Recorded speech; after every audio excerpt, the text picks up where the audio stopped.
the show and act like we don't talk. Like we really we talk. So I felt like I just said morning to her, but I never take it for granted that you are definitely somebody who makes this show pop, and I appreciate everything that you do. Now, this gentleman, you want me to start off, or you want to start off, because I know you was watching the development.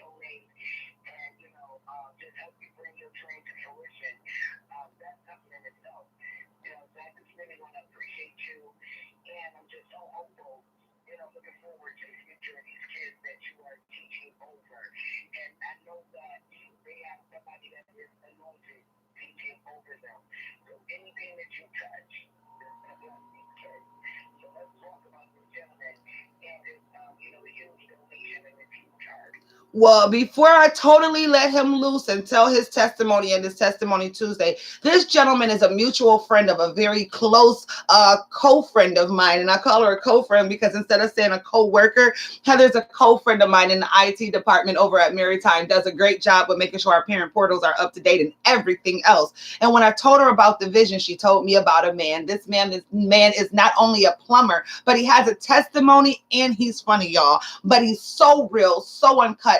And he's in a design that our children need to hear more about, which is plumbing. I won't hold him any longer. Here's my new friend, our new friend, goodness, all of our listeners and followers' new friend. This is Foster from Dirty Dog Plumbing. What's poppin', Foster? How you doing?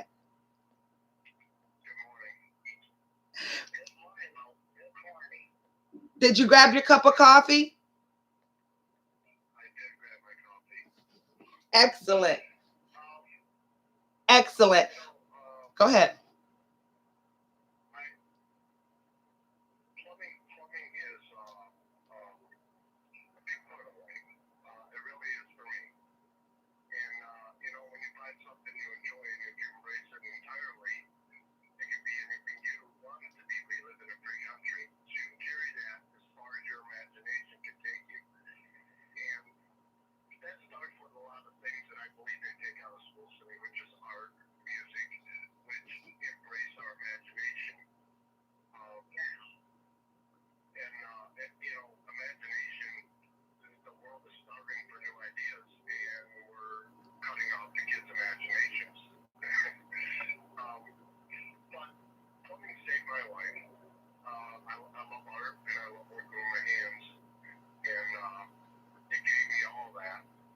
Mm.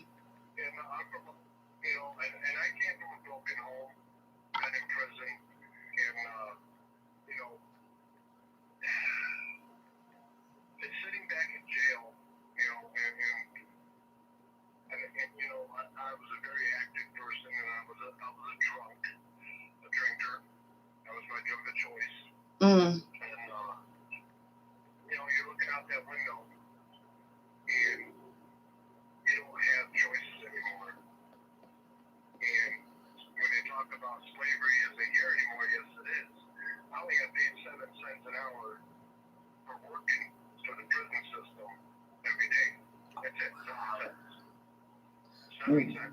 Wow.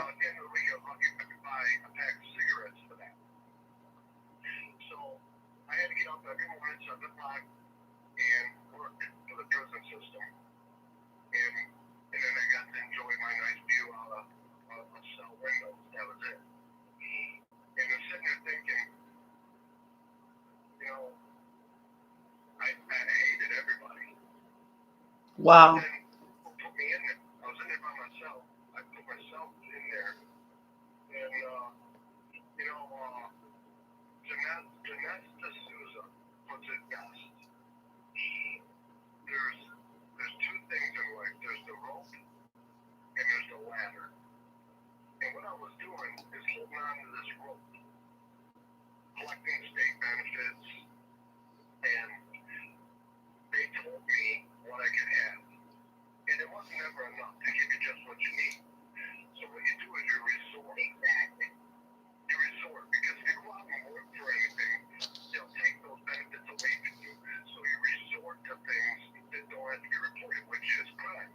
Mm. So I just never started climbing this ladder. And I'm thinking, all my friends I was envious of, that's because they were working and sacrificing to climb this ladder.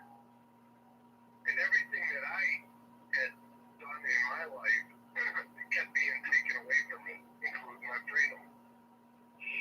Nobody can take their stuff away from them.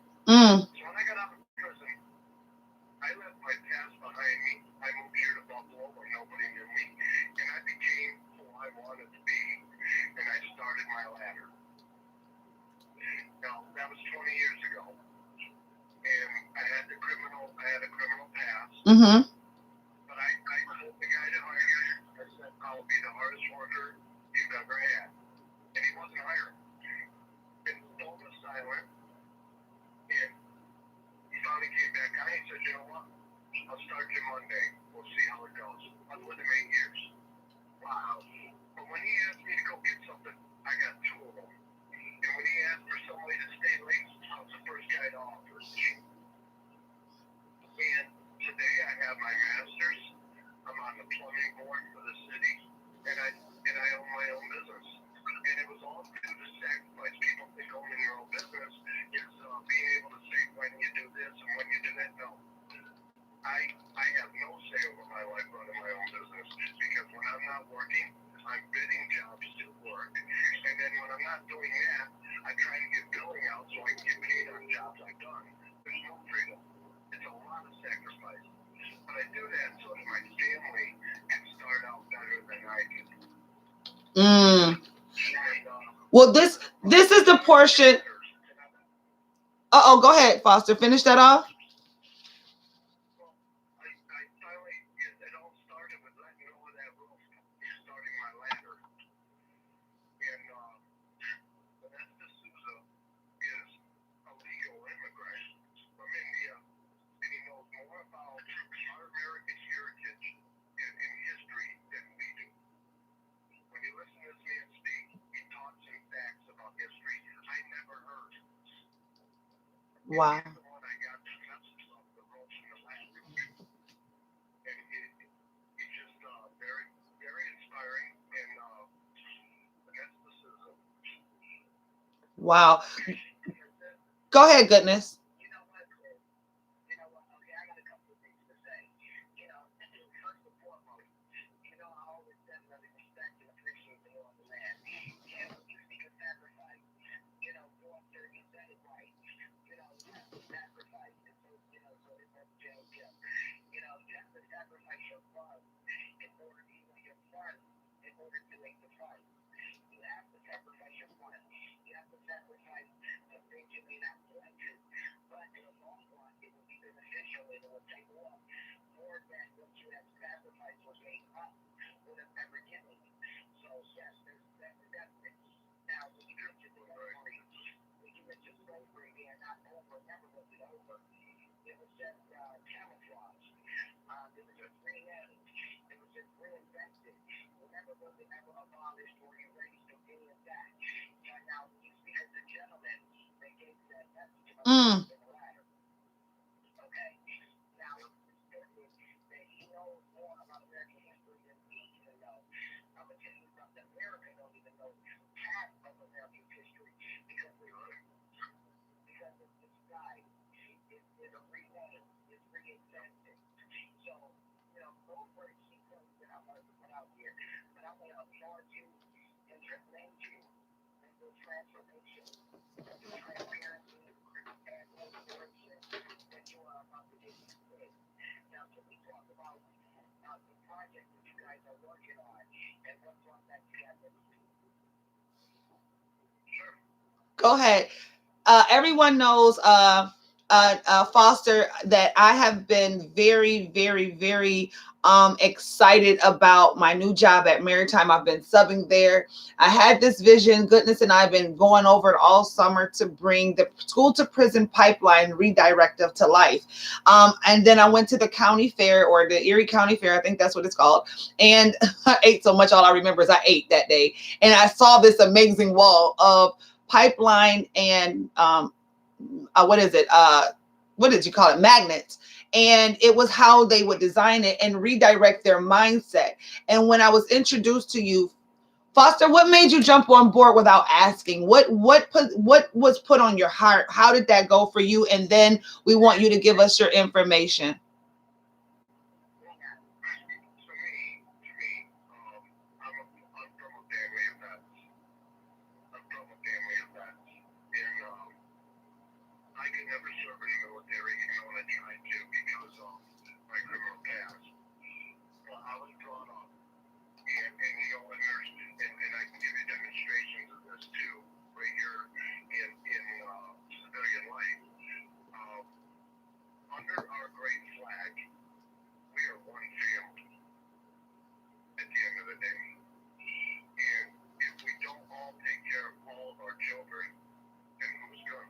Mm.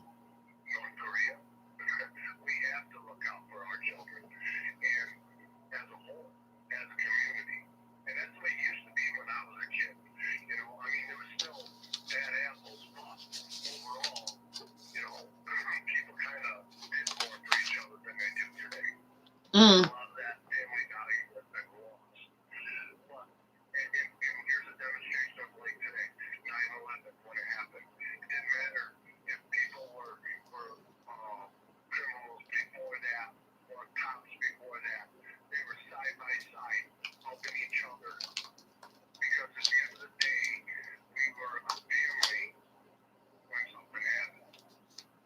And you know what?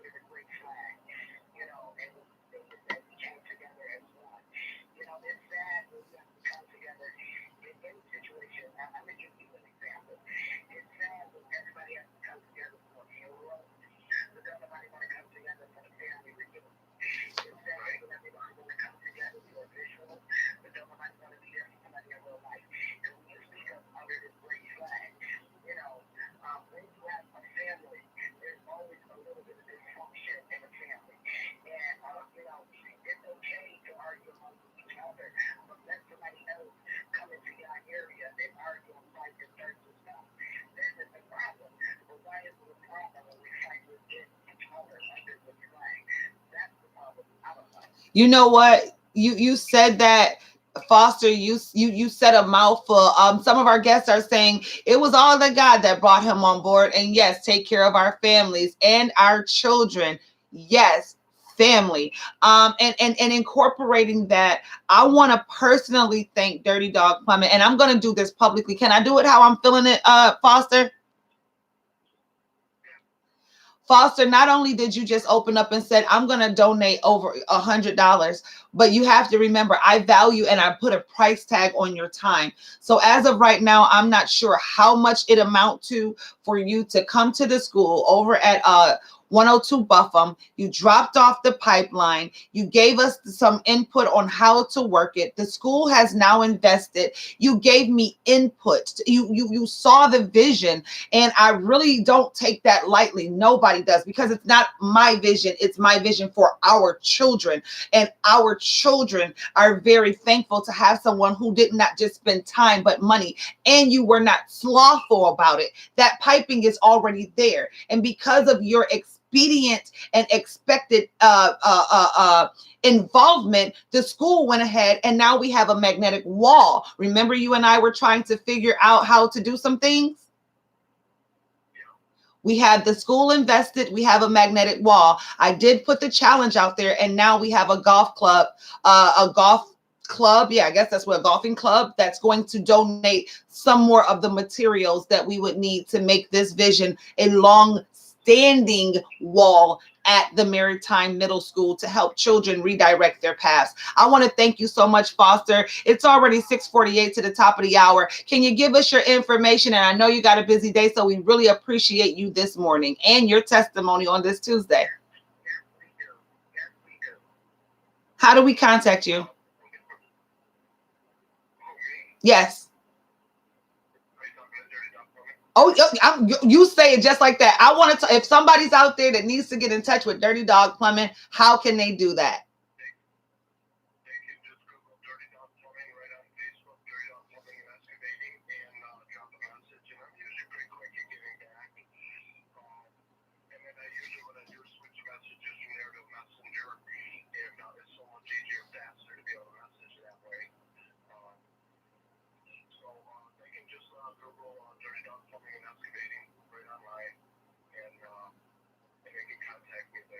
And is there anyone you want to give us shout out to this morning?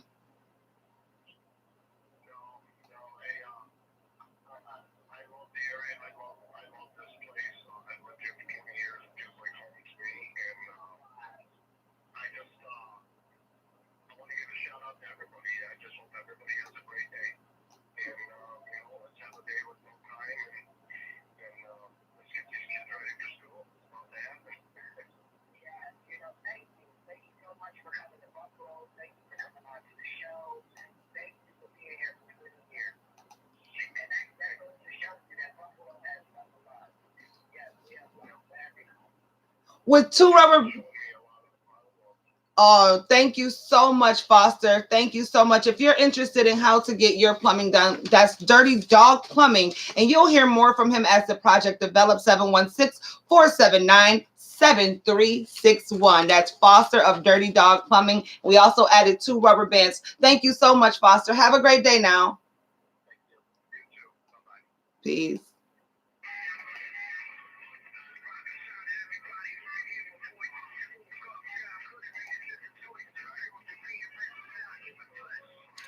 All right, goodness. Are you ready for this? That's Cool Taj the Great this morning. That is Cool Todd the Great. Just in case, I know, Foster, you're going to go back and listen and see some of the views. One of them says, blessings to you, sir. You can mentor the young men out here in the streets. That's all the way in Arizona. All right, I'm about to open up these phone lines. Goodness, you ready to talk about this lady? I'm going to hold the phone because, and I opened up her phone line so she hear exactly what we about to say. Because sister friend, goodness, go. None other than Mo. Go ahead. I'm not going to even tell y'all. Go, goodness, because I'm getting all fluttered inside.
Definitely.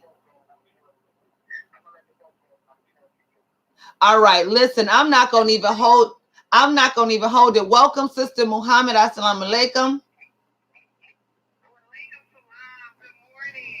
Good morning. Oh, I got chills. Oh, yes, ma'am. Yes, ma'am.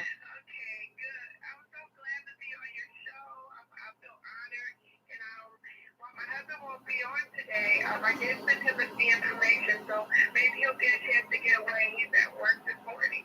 I'm sorry, they had an emergency, so he just told me that he wouldn't be able to be on right now.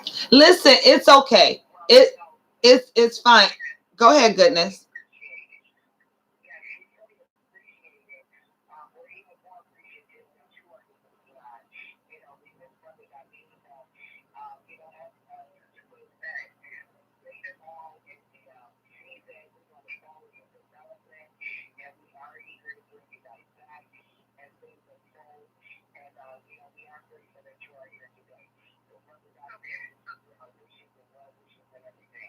Definitely. Now, Sister Muhammad and goodness, I know we're going. I want our guests to understand what's happening right now. The first part of the show, we had Dirty Dog Plumbing on, who, because of his sacrifice, he participated in an outreach that we're doing inside of Maritime, which is redirecting the school to prison pipeline with their mindset. Right now, we have Sister Muhammad on, who we spoke of last week. Hopefully, we did a lot of justice to engage you in the happenings of why we want to interview her, not just because she's beautiful, because she was beautiful and tested, tried, and still standing and true. And today is a very important and big day. So we're going to extend the show to about 7:10ish, right around there, because I definitely want today to be known. So, Sister Muhammad, why don't you tell us what's going on with what's going on with your justice? Okay, so right now, just this past Friday, I went to the grand jury to testify against Jeffrey Calhoun, so I had to stand in front of the grand jury, and I had to just tell my story to the DA and to the grand jury, and they were going to decide, what charges they were going to press, but the DA did say to me that they're trying to go for a hate crime, and that they want to press this to the fullest extent of the law. So this past Friday, it was very emotional because just going over the story for me sometimes is very emotional because this man pulled a gun on me and put it to my chest, and I could have lost my life on that day. He didn't have his safety on; he had his finger on the trigger, and so. That just went a whole other way. And I thank God that I am here today, to be able to talk to you. Hallelujah. Yeah. So that's what happened Friday. But just to go back, I listened to your show last week, and I saw, that you were able to bring up some of, what happened. Right. And I'll just go over it just briefly because, some things I can't really talk about. Right. Because the case, may go to trial later on. But just briefly, on that morning on July 16th, I was taking my children to school. I'm sorry, I was going to pick my children up from school. And it was about 11:30 in the morning. And my children called me to say that they wanted to come home. And I just, as a mom, I didn't want my jumped in the car. I was on my way to go pick them up. And, the Muslim woman, we always strive to, cover ourselves properly. And I didn't have my, formal garment on, like my draped scarf or I had beads, but I did have a hoodie, so I just threw my hoodie up, jumped in the car, and go pick up my children. I was on Coburn Avenue, stopped at a light behind Jeffrey Calhoun, and my foot accidentally slipped off of the gas pedal, and my car bumped the back of his car. And so he jumped out the car, and he's explicit, and he says, you effing broke into my car, you effing, tore up my brand new car, is what he said, my brand new truck. And so I'm sitting in the car, and I'm like, okay, well, sir, what do you want to do? And he said, get your insurance out. Just the whole approach was just very negative. He's like, get your insurance out. You probably don't even have any insurance anyway. So when I reached into the glove department to get the insurance, I had to lean over to get it. And when I leaned over to get my insurance off the glove department, he reached into the car, snatched my keys out of the car, and I looked at him like, well, what are you doing? And he goes, I'm going to hold your keys because I think you're going to run. So at this point, I'm out of the car. And I jump off the car and I say, give me my keys back. And then I look at his car and I say, his truck, and I say, your truck is not even damaged. What are you talking about? I didn't even hit your truck. So he had one of those balls, those barriers on the truck where you carry when you put your a hitch. Yeah, they're called the hitch. Right. And that's exactly what I had. And so I bumped into that, and in fact, he had no damage on his car. And I said that. I go, you don't even have any damage on your car. And so I'm standing in front of him, and I'm asking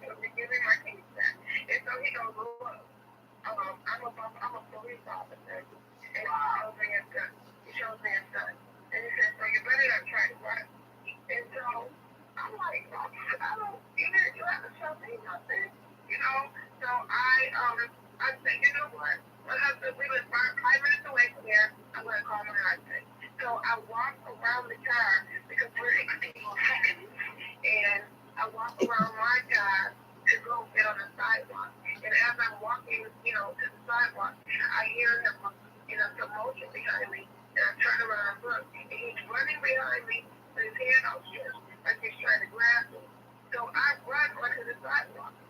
And when I get onto the sidewalk, he grabs the back of my hoodie, snatches it, and slams it to his mouth.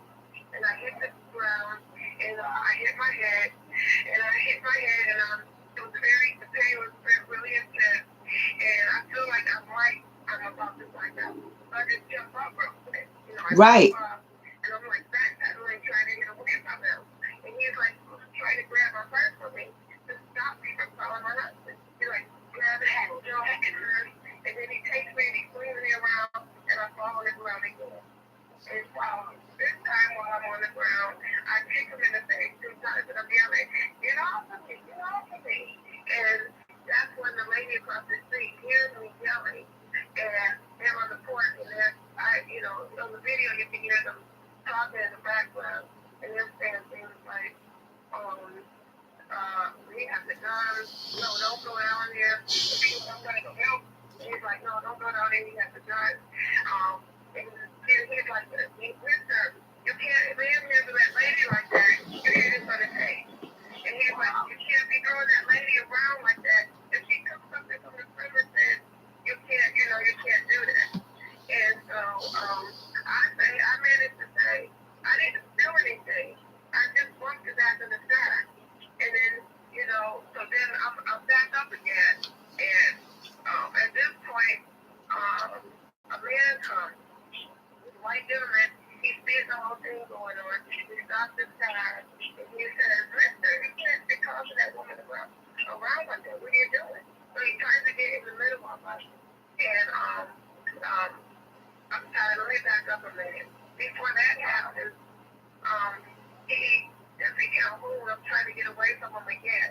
After I kicked him, I'm trying to get away from him, and I'm just holding on to my purse. And he's like really trying to, wrangle my purse away from me. And I'm thinking, if I let this man have my purse, I won't be able to call for help. I won't be able to call my husband or anybody. So I'm really holding on to my purse. And so at this point, he screams for me to come underneath me, and I'm falling in. And I'm on the ground, and this guy comes and he goes, you can't be talking that lady around like that. And that gives me enough time to get up again. So I'm up, and he's trying to figure out what's going on. So Jeffrey Calhoun says to him, I'm trying to stop her from running because she's going to run. And so the white man says, Liz, he goes, if you let go of the gun, are you going to run? And I'm like thinking to myself, I'm thinking to myself, why should I let go of my purse? I'm not letting go of my purse, And I look at him and I say, I go, well, where am I going to run? He has my key. And so that's when this guy, he's still trying to take my purse from me, and he reaches down and he bites me on the arm. And then when he bites me, I hit him in the side of the temple very hard. I'm knocking glasses off his face. And I bite him. I hit him because I think he's going to break my skin. And so he's off of me now. And so the lady across the street, you can hear her on the videotape. She's saying, oh my God, he's there. He's there now. You can see her running down the street, running down the stairs. She doesn't care about her life or anything. She crosses the street and she's like, oh hell no. You can hear her yelling in the video, oh hell no. You bit her. Oh, you bit her child. And so this white man was trying to help. He said, well, she's hitting him. She keeps hitting him because she's trying to run. So she keeps hitting him, and he's holding on to her purse because she's trying to run. And she's like, really? Really now? Oh my goodness, really? Are you serious? So he goes, well, I gotta go. And he walks away. So we're standing there, and at this point, before he bit me, the reason why he bit me was because he leaned into me again, and he says, look, don't try to run. I have a gun. And so I'm still not letting go of my purse. So he takes his gun out and he puts it on my chest. Coincidence. And so when that doesn't work, he puts the gun back into his holster, and then he bites me to try to make me let go of the purse, to let go stole my purse. And at this point, this person is across the street. And she, intervened. And I thank God for her for coming in the form of an angel. She was absolutely an angel because she took the charge of me. And now the charge is on her because she's asking him questions. I'm asking her to call in right now. So I kind of pause. Wait, hold on. Is she a hold on. I'm gonna see. Caller, you're on the air. You were holding. Are you the guest that was asked to call in?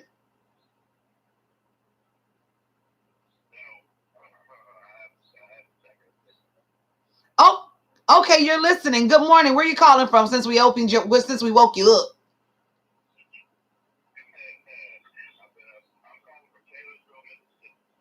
Hey, Taylorsville, Mississippi.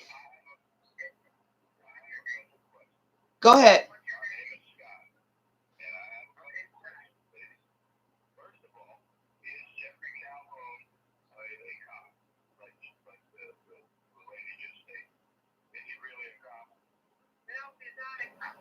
He was impersonating a police officer.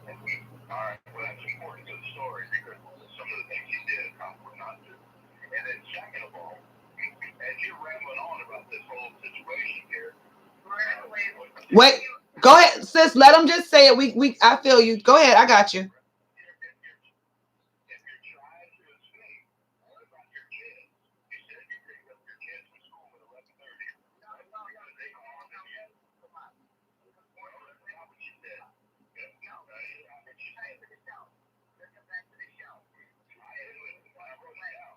Okay, sir.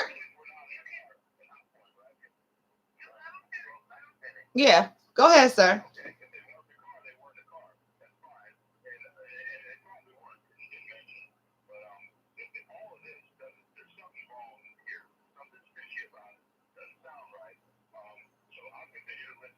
Okay. Thank you so much for listening all the way from Mississippi. We thank you so much. We're going to put him right back in the queue. And I'm glad that he's asking questions. Goodness and Sister Muhammad, Goodness and I just spoke this morning about a class that I'm taking, and it's a political class. So it gets touchy-feely. So we are learning in life how to have conversations, which is this platform. And the questions that he posed, no, your children were not in the car yet. What sounds fishy is that we live in a society that don't say anything as much and do the things that happens. To me, it sounds like a hate crime. Now, I wasn't going to say this, but with both of my sisters on the phone, can I really be very transparent, Sister Janine? Because the caller kind of, I was like, okay, and he's still there, so I hope you cracking up when I say this, but don't laugh too hard. Because, see, I know your husband and I know you. Am I correct, sis? And I know me. And if y'all two know me, it was by the grace of God that you are standing here today to say, you know what? Hate crimes have to stop. I don't care if it was a fender bender. No one deserves a gun pulled out on them, period. Because see, if it was me, and I don't have the grace that my sister had, I'm delivered from a lot of things, but I would have cowboy kicked his butt and probably had a bullet in me somewhere. So see, we got to realize what's going on is that she's alive to testify so that someone else, like a hothead like me, because see, I get hot real fast and I got to calm down, right? And think about safety. And it ain't that your kids was in the car, but at the end of the day, your safety was getting to your kids, period. And we living in a day and age where these hate crimes, we're talking about it because we want our sister to heal. We're talking about it because we want our community to be aware that things like this exist. We don't live in Western times. Shouldn't nobody be gunslanging because behind a fender bender, period. I love that new word, period. Go ahead, sis.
And you It wasn't an officer. mm-hmm. It was not even a Buffalo police officer, okay? It was not a member of the BPD or whatever Buffalo Police Department. How are you going to do that?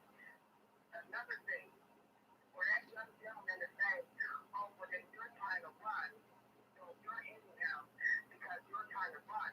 That was never the case. The case was, he got out the car, moved in your car to 15, then tried to take your purse. Thank you. Yeah, for the fellow. That's the right. Fishing like never anything smell or sound. Fishing.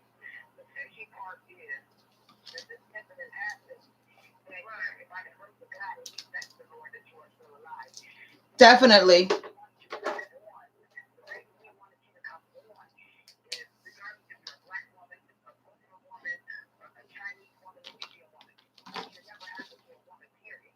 We should never happen to a woman, period. This person was fighting for equality. Right, and not to mention, in the state of New York, you don't even have to stay at it if you have a traffic incident. It's not the law that you stay here. I could have left. I'm free to leave. You know, we could have just exchanged insurance information, and there's nothing illegal about me leaving the scene if I choose to. You did not have the right to try to hold me there against my will. No. Imprisonment. As a matter of fact, everything that he did, and I'm glad that the gentleman did call, because we know how our people begin to think. But I'm going to read some of the comments so that this is not coming from us. This is the roundtable discussion. It was a hate crime, and he probably would have killed you and got away with it by that stand your ground law. That was armed robbery as well. See, it's a difference. Our stand your ground laws are they're so different in every state. And that's why we said we have to study. We have no open carry law in the city of Buffalo, New York. That's illegal. It's Even if ill. he has a permit, it's still illegal for him. In fact, when the police were able to review the case, and that's the good thing. Here's the thing here. Everything I'm saying was on tape. Right. With the exception of him grabbing me and throwing me on the ground. When she was able to film, he filmed him pull out the gun. She filmed him, she heard him, fighting. She did not fight with her. And so if we had got that on tape, thank God we got it on tape. Right. When the police reviewed her tape, he said, boom, we got him. Because he pulled out his gun. And Buffalo, New York is not an open carry state. So I hope. Put him in the car and arrest him. Right. So, sir, if some. The thing about it that is so crazy was this man felt that if he held me there for the police to come, that the police would not do nothing to him. Nothing would happen to him because he was a white man. Privilege. He felt confident that if he held me there until the police came, nothing would happen to him. And then nothing did happen to him. And so when the police finally did get there, he walked over to the police car, and the sister is yelling, Precious Nancy was yelling, he got a gun. He has a gun. Oh my God, he has a gun. The police do nothing to him. They don't apprehend him and allow him to storm over to their car, reach into his pocket, pull out his phone, and pull out his gun. And you're like, oh my God, he has a gun. And they do nothing. They just stand there like deer in the head, like stuck. And he puts his gun on the police car.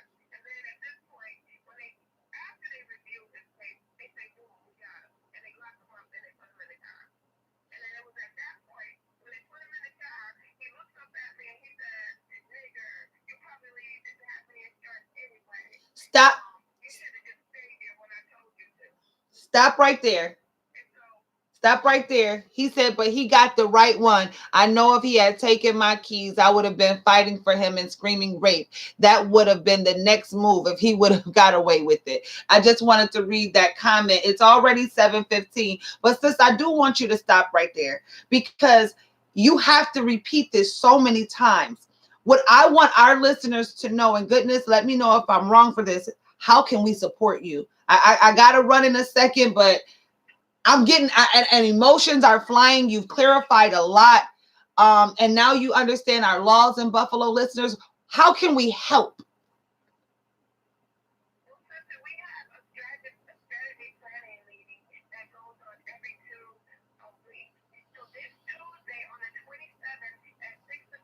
today. The Rocky Green CEO, we're going to have the third strategy meeting. And so in this strategy meeting, we have great minds in the city of Buffalo who have come together to figure out what we're going to do next. Because we don't believe that we're going to receive the full justice that we're supposed to receive. I mean, on a good day, if we do, thank God, but on the worst day, even when you've been cited on camera, you see what happened, blow by blow. We know that there's a good chance that we might not receive what we're asking for. So in that case, we have a plan, another strategy that we're going to do. And so that's what we're doing. The community has been great in coming to rally behind us in this situation. Oh my God, Buffalo has shown so much love. And I just want to give shout out to my angel, I call her. Her name is Tasha Santiago. And she was there for me. She put her wings around me. And if she had not been there, I don't know how the situation would have went. And because I am a black belt in martial arts, I have my brown belt black stripe in the form of martial arts. I know. I could have defended myself, way better than I did. But you had to be there to appreciate the situation. This way, I was able to read this man. This man was calm, but he wasn't calm. At any minute, he was willing to pull that trigger, and I knew that if I took it up a level, he was going to take it up a level. So in the video, you see me remain calm because I understood by feeling this man's presence that if I wasn't taking it up a notch, he was going to take it up a notch. So I knew that I had to remain calm. Wow.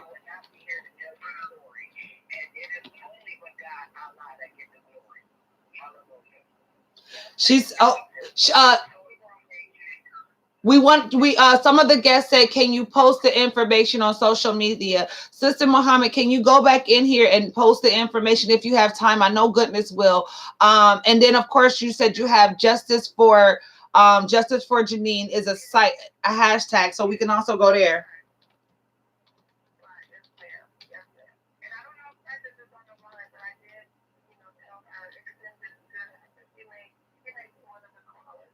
I'm looking as of right now. No one is on hold in there, but it has been going up and down with the numbers. So I don't know. But when we want to do a follow up in a couple of weeks with you, if that's okay. Okay.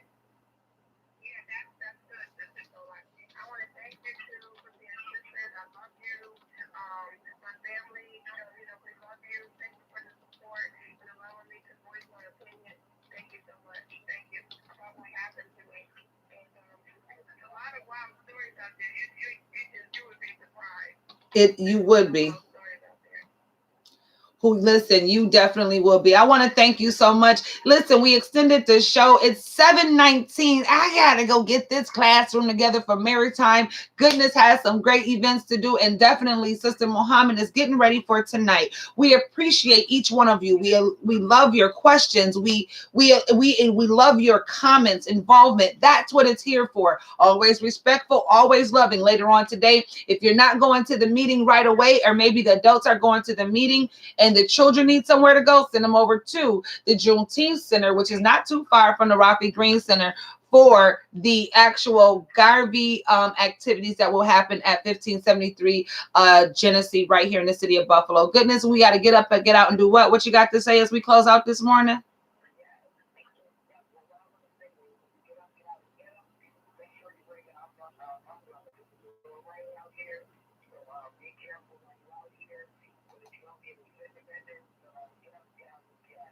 Here it is. Listen, today we're gonna do a little king shot because yo. When I had a problem, yes.